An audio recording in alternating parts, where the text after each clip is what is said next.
Salut, je m'appelle David Milia, je présente l'émission du Jour du Seigneur sur France 2. Chaque dimanche, je fais réagir une personnalité, croyante ou non, à un texte biblique.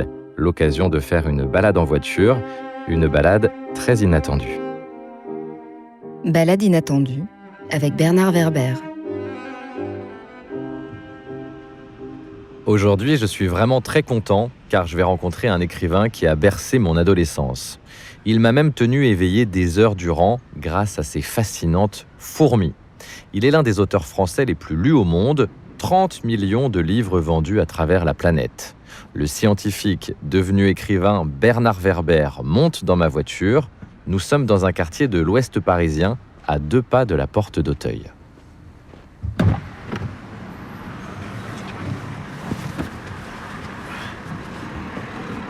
Bonjour. On va où ? Alors, on va à la cascade. On va à la cascade du Bois de Boulogne. C'est un endroit où j'aime bien aller marcher. Voilà, je vais le faire avec vous, si vous voulez. Quelle phrase ou quel extrait a retenu votre attention, Bernard Werber ? Ah. Alors, ce qui a retenu mon attention, c'est cette phrase. Ce que nous attendons, c'est un ciel nouveau et une terre nouvelle. Pourquoi ? Qu'est-ce qui vous frappe dans cette phrase ? Alors, je crois que quelle que soit la génération, il y a un moment où on vient pour que les choses aillent mieux que dans le monde de nos parents.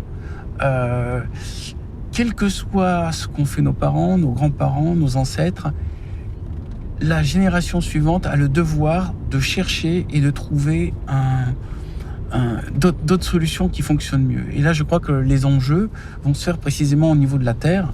Une terre nouvelle, c'est peut-être aussi une réconciliation avec notre planète.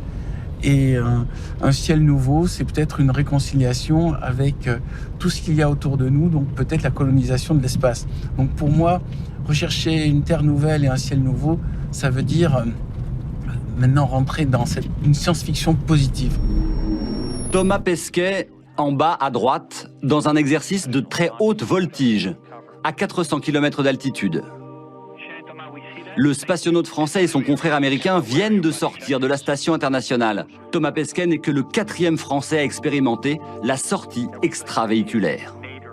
Je suis très content parce que c'est vraiment un peu le rêve dans le rêve, c'est l'expérience ultime où on devient soi-même un vaisseau spatial, enfin attaché quand même à la station, on n'a pas envie de partir non plus dériver dans le vide, mais non, je suis content, ça fait des années que je m'entraîne pour ça. Est-ce que vous pourriez dire que c'est une forme d'espérance pour vous ? Alors, j'aime pas la notion d'espoir parce que ça sous-entend qu'on va pas bien et qu'on espère que ça va s'arranger.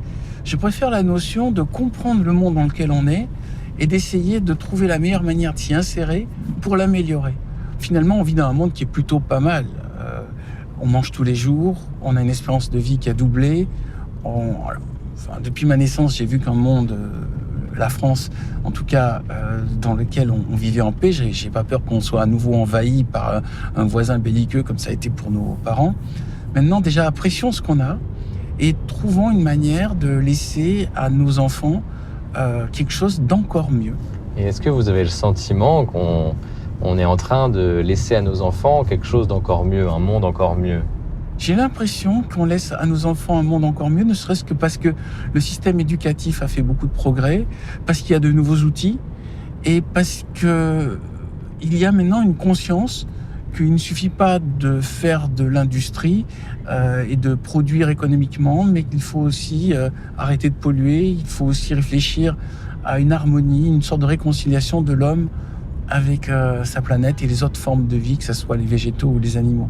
Alors, réconciliation, harmonie, j'imagine que c'est des choses aussi qui résonnent en vous intérieurement quand, notamment, vous faites face, comme tout le monde, à des difficultés de la vie, des douleurs, des pertes, des déceptions. Comment vous articulez tout ça intérieurement quand vous faites face à quelque chose qui ne va pas dans la vie ? Il me semble que j'ai intégré que la vie que je vis, donc ma vie de Bernard Werber, est une vie que j'ai choisie avant de naître. Je ne sais pas pourquoi j'ai cette idée, mais en tout cas, j'en suis persuadé. Donc j'ai choisi mes parents, j'ai choisi de vivre en France, j'ai choisi d'être écrivain. Après, mon existence n'a consisté qu'à être attentif aux signes qui m'indiquaient où était ma place. Donc à un moment, j'étais journaliste scientifique, c'était pas ma place. Et il y a eu des gens qui sont apparus qui m'ont dit « tu ferais mieux d'être écrivain ». Et donc mon seul mérite a été d'écouter et de sentir la voie de moindre violence, la voie naturelle où mon âme a envie d'aller. Et c'est ce que je propose aussi dans mes livres, c'est de dire au lecteur, vous avez une voie naturelle, il y a quelque chose que vous savez faire que les autres ne savent pas faire, repérez-le et laissez-vous porter par ça. C'est d'ailleurs pour ça que j'aime beaucoup la parabole des talents. J'aime bien cette phrase de la Bible, au final il ne se sera posé qu'une seule question, qu'as-tu fait de tes talents ? On a tous des talents. Il n'y a pas un être humain qui n'est pas arrivé avec des capacités que n'ont pas les autres. Maintenant, il faut déjà trouver cette capacité et l'utiliser. Sinon, c'est une vie pour rien. Et c'est pour ça que je crois à la diversité des êtres humains, c'est-à-dire le fait qu'on soit tous différents et qu'on pense tous différemment, c'est un plus. Et je crois qu'après, le sens d'une vie, c'est trouver son propre mode d'emploi et s'utiliser. Donc moi, il me semble que mon talent est l'imagination et je m'épanouis à utiliser cette imagination pour écrire des histoires. Et ce que je propose, c'est que tous les êtres humains recherchent eux aussi leur talent particulier.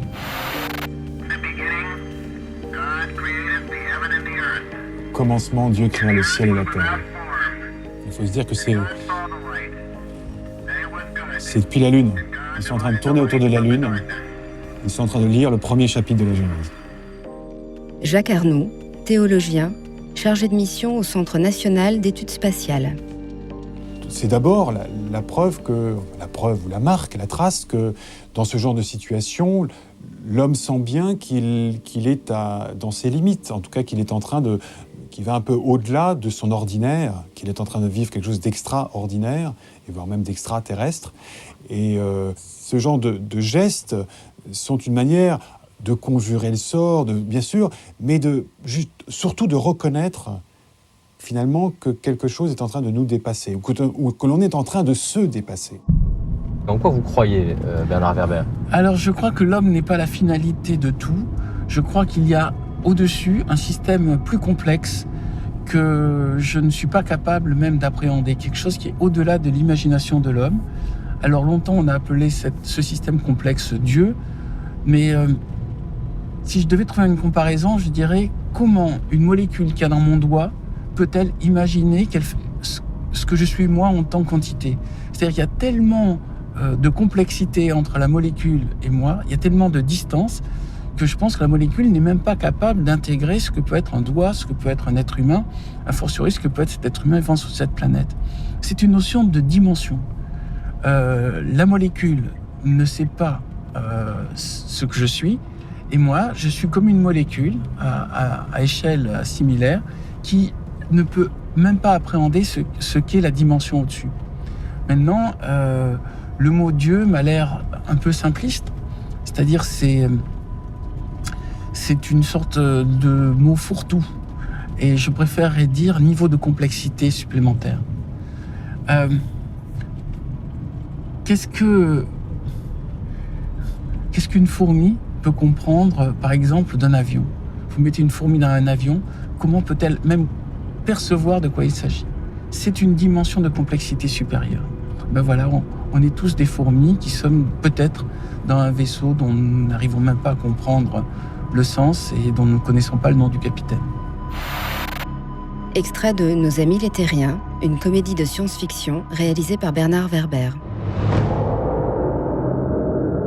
Longtemps, nous avons cru que nous étions les seuls êtres vivants de l'univers. Et puis un jour, nous avons découvert l'incroyable. Une planète habitée par des créatures qui semblent intelligentes. Les terriens. Qui sont-ils ? Pour l'instant, nous ne sommes pas arrivés à décrypter leur langage. Mais nos analystes étudient les séquences de leurs piaillements pour tenter de les comprendre. Et j'ai une dernière question que je pose à chacune des passagères et chacun des passagers qui montent dans la voiture. Vous y avez déjà un peu répondu, mais je vous la pose brute. Quel est votre moteur intérieur, si vous pouviez en définir un ? Ah, je crois que dans le nom qu'on porte tous, il y a un signe. Donc moi, je m'appelle Werber. Et à un moment, je me suis dit, il y a un jeu de mots avec ce nom qui est rêve Werber. De quoi tu rêves, Werber ? C'est les profs à l'école qui me disaient de quoi tu rêves. Tout le temps en train de rêver, Werber. Tu rêves, Werber. Donc je crois que ma fonction et une fonction de rêver et de réverbérer, c'est-à-dire de diffuser la lumière. Je ne suis pas une lumière, je ne suis pas une source d'énergie, mais par contre, ce que je perçois comme énergie à l'extérieur, je la diffuse. Et ça, je la diffuse à travers les livres. Donc ma fonction est de diffuser ce que je perçois comme clarté et d'essayer de faire que les autres, du coup, eux-mêmes aient envie de diffuser. En un mot, l'édifice de la civilisation moderne doit se construire sur des principes spirituels, les seuls capables non seulement de le soutenir, mais aussi de l'éclairer et de l'animer. Et ces indispensables principes de sagesse supérieure ne peuvent reposer, c'est notre conviction, vous le savez, que sur la foi en Dieu. Discours du pape Paul VI aux Nations Unies en 1965. Ce qui m'amuse avec le bois de Boulogne, c'est qu'on est en plein Paris et on est en pleine nature. Il y a des endroits dans le bois de Boulogne où on peut avoir l'impression qu'on est près d'un grand lac du Canada. La meilleure manière d'avoir une philosophie, c'est d'être près de la nature. La nature ne se trompe pas. La nature nous montre déjà une chose, par exemple. Ces arbres, ils montent vers la lumière et ils plongent leurs racines vers l'eau. Voilà une leçon qui me semble intéressante. Essayer d'enfoncer ses racines, comprendre ce qu'il y a en dessous, et en même temps, ne pas s'arrêter de monter vers la lumière. Et peut-être que toutes les spiritualités ont voulu dire ça. Après, le message a été plus ou moins interprété. Super, bah voilà, vous êtes arrivé. Merci de m'avoir amené jusque-là. Ciao. Au revoir. C'était Balade inattendue, une production du CFRT.